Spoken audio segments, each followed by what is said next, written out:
मैं चंद्रिका यादव जी के खिलाफ जो है ना चुनाव लड़ रहा हूँ, उनके नीतियों का विरोध करूँगा। 1952 से वहाँ का प्रतिनिधित्व करते हुए उन्होंने परसा के विकास में कुछ भी योगदान नहीं दिया। अगर एक रेल चक्का कारखाना की बात की जाए, उसके अलावा वो लालू जी का देन था, उसके अलावा उनका किसी तरह का कंट्रीब्यूशन नहीं है परसा विधानसभा के विकास के लिए। तो हमारा पार्टी अगर सत्ता में आती है तो हम उसको सही मूल्य जो है कि दिलाने का काम करेंगे और किसान को सबसे ज़्यादा सपोर्ट करेंगे हम लोग। नमस्कार, आप देख रहे हैं बिहार वाणी। मैं हूं आपके साथ रितेश शर्मा। नेताजी बोलिन खास कार्यक्रम में आज हमारे साथ उपस्थित हैं जनता राज विकास पार्टी के राष्ट्रीय उपाध्यक्ष हैं अनिल यादव जी, उसके बाद राष्ट्रीय प्रधान महासचिव हैं मुकेश कुमार यादव, और उधर हमारे साथ बैठे हुए पप्पू कुमार हैं, युवा प्रदेश अध्यक्ष हैं बिहार के जनता राज विकास पार्टी के। तो इनका एक स्लोगन है बिहार की राजनीति में, इन्होंने कदम रखा है, बिहार चुनाव होने वाले हैं तो यहाँ लिखा है सत्ता सबके हाथ में, विकास हो समाज में। जैसा कि जनता राज विकास पार्टी है तो इन्होंने हमें बताया है कि जनता का राज होगा, ऐसी हम पार्टी यहाँ गठित करने वाले हैं। और क्या क्या इनका जो है मैनिफेस्टो में क्या क्या ये करना चाहते हैं बिहार में, और किस तरह से बिहार की राजनीति को देख रहे हैं और समझ रहे हैं, उस पर क्या कहना है, इन सभी मुद्दों पर हम इन तीन पार्टी के लोगों से बातचीत करेंगे और जानेंगे कि बिहार को ये कैसे बदलने का दम रखते हैं। तो आप सभी का हमारे चैनल में स्वागत है। नमस्कार मीडिया प्रभारी आप सभी लोगों को, आप हमें कवरेज दे रहे हैं, इसके लिए बहुत बहुत धन्यवाद। और मैं जनता राज विकास पार्टी का राष्ट्रीय उपाध्यक्ष अनिल कुमार यादव, और हमारे पार्टी के राष्ट्रीय अध्यक्ष जो हैं डॉक्टर मनोज कुमार यादव हैं। और हमारी पार्टी की जो विचारधाराएँ हैं वो कि हर पंचायत में एक आदर्श विद्यालय की स्थापना हो। और आदर्श विद्यालय कहने का मतलब है कि हर विद्यालय में एक जो है प्लेग्राउंड हो जी, और एक लाइब्रेरी हो और लेबोरेटरी की व्यवस्था हो, और योग शिक्षक की बहाली हो, और प्रॉपर स्मार्ट क्लास के थ्रू बच्चों को शिक्षा दी जाए। ये हमारी पार्टी चाहती है कि जब भी हम सत्ता में आएंगे तो शिक्षा की व्यवस्था को मतलब सुदृढ़ करेंगे पूरे बिहार में। जब शिक्षा की व्यवस्था सुदृढ़ हो जाएगी तो जगह जगह पे प्रशिक्षण केंद्र जो है चला करके बच्चों को स्किल दे करके रोजगार उनको हम लोग देंगे। इससे बेरोजगारी की भी समस्या का समाधान निकल जाएगा। हमारी पार्टी यही चाहती है। और एक और आए दिन देखता हूँ कि लोग जो है ना हमेशा डिस्ट्रिक्ट सेंटर में या पटना जो है आते हैं इलाज के लिए, उस दौरान जो है कई लोगों की मौत हो जाती है रास्ते में, वो पहुँच नहीं पाते हैं। तो क्यों नहीं हम लोग गाँव में ही उस तरह की व्यवस्था करें। जैसे हमारे यहाँ एक कंसेप्ट है आदर्श हॉस्पिटल की, आदर्श हॉस्पिटल की व्यवस्था है। उसमें है कि वहाँ पे जो है उसकी लेबोरेटरी हो, जांच की व्यवस्था हो, और ब्लड बैंक हो, और एक एम्बुलेंस हो जिसमें ऑक्सीजन, ब्लड और एक प्रॉपर जो है नर्सिंग स्टाफ हो, ताकि उनका जो है प्रॉपर ट्रीटमेंट हो। अगर दूर ले जाना भी है तो उनको जो है ना सुरक्षित हम पहुँचा सकें उनके इलाज के लिए। तो हमारी पार्टी का यही विजन है कि हर गाँव में एक आदर्श अस्पताल हो हर पंचायत में। और आदर्श का मैंने एक्सप्लेन कर भी दिया कि आदर्श क्या होना चाहिए। उसके बाद हर पंचायत में किसानों की समस्या का समाधान करने के लिए हम लोग चाहते हैं कि वहाँ पे एक किसान सहायता केंद्र खोलें। और किसान सहायता केंद्र पे क्या होगा, किसानों को हम लोग जागरूक करेंगे कि गवर्नमेंट की पॉलिसी ये है, और उस पॉलिसी पे जो है ना एक्सपर्ट द्वारा गाइडलाइन करवाएंगे कि इस तरह से खेती कीजिए, योजनाबद्ध तरीके से खेती कीजिए, और गाँव में ही मार्केट व्यवस्थित किया जाए ताकि प्रॉपर जो है किसानों का फायदा हो। और जब किसान मजबूत होंगे तो देश स्वस्थ होगा। किसान जब मजबूत होगा तो देश स्वस्थ होगा, क्योंकि किसान पे ही हम लोग पूरा जो है आधारित है। चाहे डॉक्टर हो, इंजीनियर हो या नेता हो, कोई भी जो है हर लोगों की जो है भोजन की व्यवस्था मुहैया कराने वाले जो लोग हैं किसान हैं। और इस देश में किसान ही कमज़ोर हैं, क्योंकि हमारी व्यवस्थाएं जो है उस तरह से नहीं है ताकि उनको हम मजबूत कर सकें। तो जब भी हमारी पार्टी आएगी तो हम लोग चाहेंगे कि किसानों को मजबूत करें और अच्छा व्यवस्था दें, और उनको जो है ना सलाह दें, उनको जो है प्रॉपर बीज और प्रॉपर जो है ना सहायता केंद्र उपलब्ध कराया जाए। तो एक और ख़ास बात है कि अनिल यादव यहाँ से जनता राज्य विकास पार्टी से ऐसे सीट से उम्मीदवारी का दावा कर रहे हैं जो सीट जो है अभी हॉटकेक बना हुआ है। तेज प्रताप यादव के ससुर हैं चंद्रिका राय, अभी खबरों में बने हुए थे, पहले भी बने हुए थे। आरजेडी का दामन छोड़ करके वो जदयू का दामन थाम चुके हैं। तो वहाँ जो है यादवों का बाहुल्य वहाँ पे है और हमेशा यादव ही जो उस सीट के दावेदार हुए हैं वो वहाँ से जीते हैं। तो चंद्रिका राय के खिलाफ आप अनिल यादव जी वहाँ खड़े हो रहे हैं, तो कैसे उनको मात दीजिएगा आप? जी, मैं चंद्रिका यादव जी के खिलाफ जो है ना चुनाव लड़ रहा हूँ और मैं किसी भी व्यक्ति विशेष का विरोध नहीं करूँगा, उनके नीतियों का विरोध करूँगा। 1952 से उनकी जो सीट बनी रही है, उनके पापा जी थे, उनकी मम्मी थी और वो 1952 से वहाँ का प्रतिनिधित्व करते हुए उन्होंने परसा के विकास में कुछ भी योगदान नहीं दिया। अगर एक रेल चक्का कारखाना की बात की जाए, उसके अलावा वो लालू जी का देन था, उसके अलावा उनका किसी तरह का कंट्रीब्यूशन नहीं है परसा विधानसभा के विकास के लिए। शिक्षा की व्यवस्था वही रह गई, लोग जो है बेरोजगार हैं। परसा से लगभग 50% लोग माइग्रेट करते हैं रोजगार के लिए और इन सारे मुद्दे होंगे। शिक्षा का व्यवस्था जो है बदहाल है, वहाँ स्वास्थ्य की व्यवस्था जो हॉस्पिटलों में जो है ना भेड़ बकरियाँ चढ़ती है, डॉक्टर नहीं है। तो इस तरह की जो खराब व्यवस्था है, उस खराब व्यवस्था के खिलाफ मैं लड़ रहा हूँ, ना कि चंद्रिका राय के खिलाफ लड़ रहा हूँ। और मैं जनता के बीच जाऊंगा तो जो हमारा विजन है पहले मैं डिस्कस कर चुका हूँ, उन पे जाऊंगा कि मैं आपको पैसा नहीं दूंगा, मैं आपको शिक्षा दूंगा। अच्छा, तो कहीं ना कहीं देखिए बिहार की राजनीति में जात पात बहुत अहम भूमिका रखता है और ख़ासकर जिस जात से आप आते हैं ये बातें नहीं करनी चाहिए, लेकिन ये सच है, हकीकत है कि वहाँ यादवों का क्षेत्र है और यादव ही जीतते आए हैं। तो उस पर आपका क्या कहना है, कहीं उसका भी फ़ायदा आपको मिलेगा? नहीं, मैं जाति व्यवस्था पे विश्वास नहीं रखता हूँ। मैं चाहता हूँ कि समाज में कोई एक नई दिशा मिले और समाज के सभी लोग वर्ग जो है एक समान होते हैं और उनकी एक समान जो है भागीदारी हो और सबका विकास एक जैसा हो। मैं उस व्यवस्था में विश्वास करता हूँ, इसलिए मैं जाति प्रथा में विश्वास नहीं करता हूँ। मैं चाहता हूँ कि मुझे हर तबदे का जो है ना हर वर्ग का समर्थन मिलेगा और मैं जीत कर आऊँगा। तो यहाँ हमारे साथ राष्ट्रीय प्रधान सचिव हैं, इसी पार्टी से हैं, मुकेश कुमार यादव जी हैं। तो इनसे हम जानते हैं कि आखिर पार्टी को ये कैसे आगे बढ़ाने का काम करेंगे और इनका दायित्व क्या होगा और बिहार की राजनीति को लेकर क्या सोचते हैं। सबसे पहले तो मीडिया भाई को बहुत बहुत धन्यवाद जो हमारे पार्टी को सपोर्ट कर रहे हैं और हमारे कवरेज को जो है दिखा रहे हैं।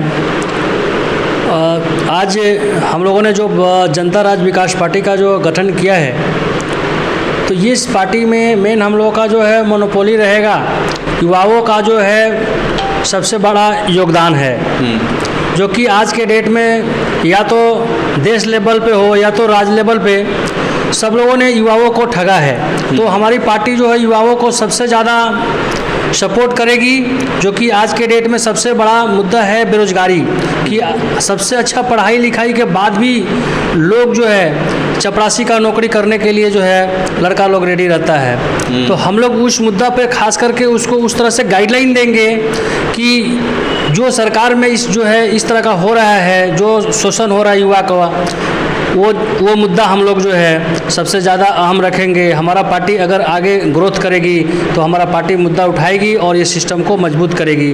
और महिलाओं का जो शोषण हो रहा है, महिलाओं का भी जो है हम लोग पार्टी में बहुत अच्छा अहम जो है कि भूमिका जो है कि निभाएगी और योगदान रहेगा। और ख़ास करके हम लोग हर देश में जो है या तो राज्य हो देश हो, किसान का जो है सबसे बड़ा जो है कि महत्व होता है, जो कि किसान ही एक ऐसा है कि पूरे देश के सिस्टम को चलाती है। आपके पास पैसा है लेकिन अगर आपके पास अन्न नहीं है तो आप जो है कि भूखे मर जाएंगे। लेकिन आज के डेट में देखेंगे कि किसान सही उपज करता है, इतना मेहनत करने के बाद भी उसका सही लगान उसको नहीं मिल पाता है। तो हम लोग केंद्र सरकार या राज्य सरकार से हम लोग गुजारिश करेंगे, या तो हमारा पार्टी अगर सत्ता में आती है तो हम उसको सही मूल्य जो है कि दिलाने का काम करेंगे और किसान को सबसे ज़्यादा सपोर्ट करेंगे हम लोग। यही हमारा पार्टी का मेन मोनोपोली है और आगे जैसे ही पार्टी हम लोग का ग्रोथ करेगी हम लोग अपना काम करते जाएंगे। यहाँ पप्पू कुमार भी हमारे साथ हैं, युवा अध्यक्ष है यहाँ पे इस पार्टी के और इसको लीड करने का काम कर रहे हैं। तो इन्हीं से जानते हैं कि इनकी पार्टी जो है युवाओं के लिए क्या क्या काम करेगी। जैसे कि सर आपको हमारे देखे होंगे मैनिफेस्टो में जो दिया गया है और सर बताए हैं, उसी विषयों पर हम आगे बढ़ेंगे। ज़्यादा से ज़्यादा युवाओं को भागीदारी देंगे। और जैसे कि चीनी मिल देखिए, एक बेरोजगारी के लिए चीनी मिल भी है हमारे यहाँ। चीनी मिल बहुत दिन से नहीं खुला हुआ है, उसको खुलवाने का भी काम करेंगे। और मोटो मिल भी खुलवाने का काम करेंगे, उससे भी रोजगार मिलेगा। अनिल यादव जी से कुछ और बातें हैं जो इनके मैनिफेस्टो में शामिल है। इन्होंने हमें बताया है कि बिहार में जो है आदर्श विद्यालय बनाने की बात करते हैं, शिक्षा को आगे बढ़ाने की बात करते हैं, साथ ही जो आदर्श अस्पताल है, तो ये आदर्श विद्यालय, आदर्श अस्पताल, ये सब चीज़ें आपने सुनी होंगी। आदर्श गांव के बारे में भी आपने सुनी होंगी, लेकिन आदर्श विद्यालय कैसा होगा और आदर्श जो है गांव जो है अनिल यादव जी, क्या उसी के तर्ज पे ये है आदर्श विद्यालय और आदर्श जो है हॉस्पिटल और ये सारी चीज़ें? जी बिल्कुल, आदर्श गांव के अंतर्गत ही आते हैं। आदर्श गांव कब बनता है? जब वहाँ की फैसिलिटी, वहाँ की व्यवस्थाओं को अगर व्यवस्थित ढंग से कर दी जाए। जैसे मैं आदर्श अस्पताल बनाऊंगा, वहाँ के लोग जो है ना मेडिकल रूप से सिक्योर रहेंगे, सिक्योर होंगे, ठीक है। उसके बाद एजुकेशन से सिक्योर होंगे, इकोनॉमिक रूप से सिक्योर होंगे। वहाँ जो well pattern, well drainage system होगा, तो तब जाके आदर्श गांव बनता है। ठीक उसी तरह से तो उसका ये हिस्सा है, आदर्श गांव का हिस्सा है, उसी का पार्ट है, जिसमें जो है आदर्श विद्यालय का निर्माण हम लोग करेंगे। और आदर्श अस्पताल का जो मैं पहले ऑलरेडी बोल चुका हूँ कि आदर्श कहने का मतलब है कि उसका इंफ्रास्ट्रक्चर जो है ना वेल डेवलप हो, जिसमें स्मार्ट क्लासेज हो, लेबोरेटरी हो, लाइब्रेरी हो और क्वालिफाइड टीचर हो, तभी जाके एक अच्छी शिक्षा हम लोग दे पाएंगे। और अच्छी शिक्षा जब दे पाएंगे तो तभी जाके हम योग कैंडिडेट जो है ना, वे योग स्टूडेंट को क्रिएट करेंगे। और वही योग स्टूडेंट जो है ना कहीं प्रशिक्षण संस्थाओं में जाकर प्रशिक्षण लेकर के एक अच्छा रोजगार बनेगा। और एक और मैं बात जोड़ना चाहूँगा कि हम लोग स्वरोजगार गाँव में जोड़ना चाहेंगे। प्रयास रहेगा कि गाँव में रोजगार बने, कि लोगों को माइग्रेट नहीं करना पड़े। और माइग्रेशन से बहुत सारी समस्याएं हैं। देखिए गुजरात में देखे थे बिहारियों को भगाया गया था, तो क्यों नहीं हम लोग, नीतीश जी, लालू जी जो है 15 साल दोनों आदमी ने राज किया, तो हमारे लोग माइग्रेट क्यों कर रहे हैं? इन बातों पर इन लोगों ने क्यों नहीं ध्यान दिया? उसके लिए व्यवस्था क्यों नहीं दिया? उनके खिलाफ हम लोग लड़ना चाहते हैं, उनके नीतियों के खिलाफ। हम लोग चाहते हैं कि बिहार के लोग गर्व से कहें हम बिहार में ही रह के कमाएंगे और जहाँ भी जाएंगे वहाँ नाम भी करेंगे, और नाम ऑलरेडी पहले भी करते हैं। लेकिन उनके साथ जो ट्रीटमेंट किया जाता है वो बहुत गंदा किया जाता है, क्योंकि हमारे यहाँ रोजगार की व्यवस्था नहीं है। इस वजह से जो हमारा पूरे भारतवर्ष में हीनता की भाव से लोग देखते हैं, ये इन समस्याओं का निजात हम लोग करेंगे। देखिए परसा विधानसभा क्षेत्र में कई समस्याएं हैं। वहाँ सबसे पहले तो किसानों के हित में क्या क्या चीज़ इनकी पार्टी चाहती है, हम उस पर भी इनसे बात करते हैं। और दूसरी चीज़ है, इन्होंने हमें बताया था पहले कुछ देर पहले बातचीत हो रही थी, तो शिक्षक जो हैं कम से कम 4.5 लाख जो शिक्षक हैं जिनको अभी तक वेतन नहीं मिला है, और नीतीश सरकार जो है फ्री में उनसे काम करवा रही है। और पंचायत प्रतिनिधि जिनको कि पेंशन दिलाने की भी बात करते हैं। ये सारी चीज़ें क्या है ये बताइएगा। देखिए बिहार सरकार जो है बीत रहित शिक्षक की बहाली की थी आज से 4 साल पहले, और बीत रहित शिक्षकों को जो 4 साल से लगातार कार्यरत हैं उनको वेतन नहीं मिला है। अब बताइए वेतन जो है कितना ज़रूरी है, आप समझ सकते हैं कि वेतन बहुत ही इम्पोर्टेंस है सर्वाइवल के लिए। अब जब कोई भी व्यक्ति सर्वाइवल के लिए स्ट्रगल कर रहा हो तो आप किस तरह की शिक्षा देगा? वो शिक्षा नहीं दे पाएगा, उसको पैसे पे ध्यान रहेगी उसकी, प्रॉपर रूप से बच्चों को शिक्षा नहीं दे पाएगा, तो वो किस तरह की शिक्षा व्यवस्था बिहार में कायम किए हैं। सिर्फ बिहार में जो है बिल्डिंगें बनाने का काम किया है इन्होंने, ताकि इनका कमीशन आता है इन लोगों का, और कमीशन के बल पे जो है ये लोग चुनाव में करोड़ों रुपया खर्च करते हैं, लोगों का वोट खरीदने का कोशिश करते हैं। और जो भारत की राजनीति का व्यवसायीकरण हुआ है उसका हम लोग विरोध करते हैं और विरोध करते रहेंगे पूरे दमखम के साथ में। और किसान की बात करता था, किसान में जो है किसानों की तरह तरह की समस्याएं हैं। उनके अनाज अगर उपज भी हो गए तो वो बेच नहीं पाते हैं और उनको सही मूल्य नहीं मिल पाता है। तो इसके लिए जो है हम लोग सोचे हैं कि हर पंचायत में एक किसान सहायता केंद्र हो।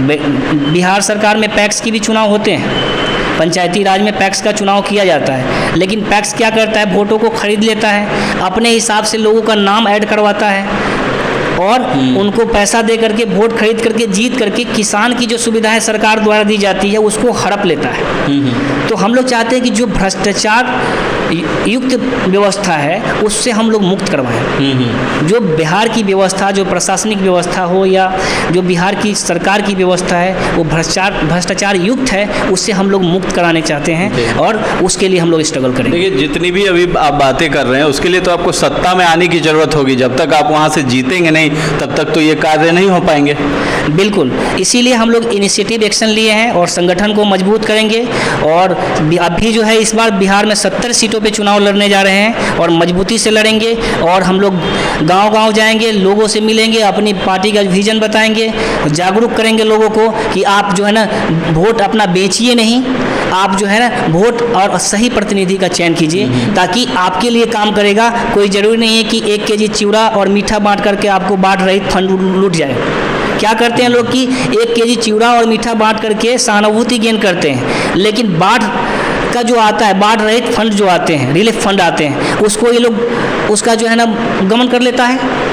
तो उनके अधिकारों का हनन कर लिया, उनको सुविधाएं नहीं मिली, समस्याएं झेलनी पड़ती हैं। लोग को जागरूक करना हमारा काम है और हम लोग चाहते हैं कि शिक्षा, स्वास्थ्य और किसान को समस्याओं से मुक्त कराएं। हमारी पार्टी का मेन मोटिव ये बताइए कि अनिल यादव अगर वहाँ से नहीं जीतते हैं, हार जाते हैं, तो जितनी भी जो बातें हो रही हैं तो जनता को फिर 5 साल लंबा इंतजार करना पड़ेगा?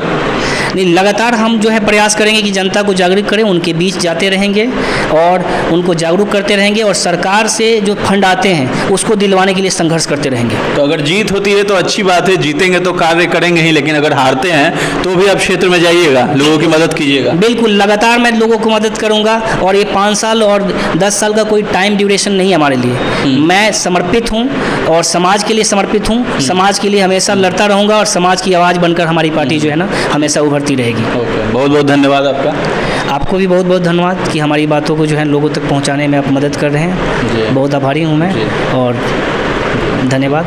ये थे हमारे साथ जनता राज विकास पार्टी के राष्ट्रीय उपाध्यक्ष अनिल यादव और साथ ही यहाँ मुकेश कुमार हैं और पप्पू कुमार हैं। तो इन सभी लोगों से हमने जाना है कि आखिर जनता राज विकास पार्टी का मैनिफेस्टो क्या है, आइडियोलॉजी क्या है और ये एक ऐसी पार्टी है जो दावा कर रही है, किसी पे लांछन लगा करके ये अपनी पार्टी को बड़ा नहीं करना चाहते हैं, ये कार्य करके लोगों के दिलों में बसना चाहते हैं। और जैसा कि इनका स्लोगन भी है कि यहाँ लिखा हुआ है साफ साफ कि सत्ता सबके हाथ में होगा और जनता का ही यहाँ पे राज होगा। तो जनता राज विकास पार्टी है, तो इसको आप लोग सपोर्ट करने का काम करें। और फिलहाल हमारे चैनल को अब तक सब्सक्राइब नहीं किया है तो सब्सक्राइब कर लें। हम ऐसे ही तमाम जो बिहार की राजनीतिक गतिविधियां हैं और जो जीरो लेवल से, ग्राउंड लेवल से जो रिपोर्टिंग होती है वो आप तक हम दिखाने का काम करते रहेंगे। इसलिए हमारे चैनल के साथ बने रहें। फेसबुक पर अगर ये वीडियो देख रहे हैं तो हमारे पेज को लाइक और फॉलो करना न भूलें। शुक्रिया।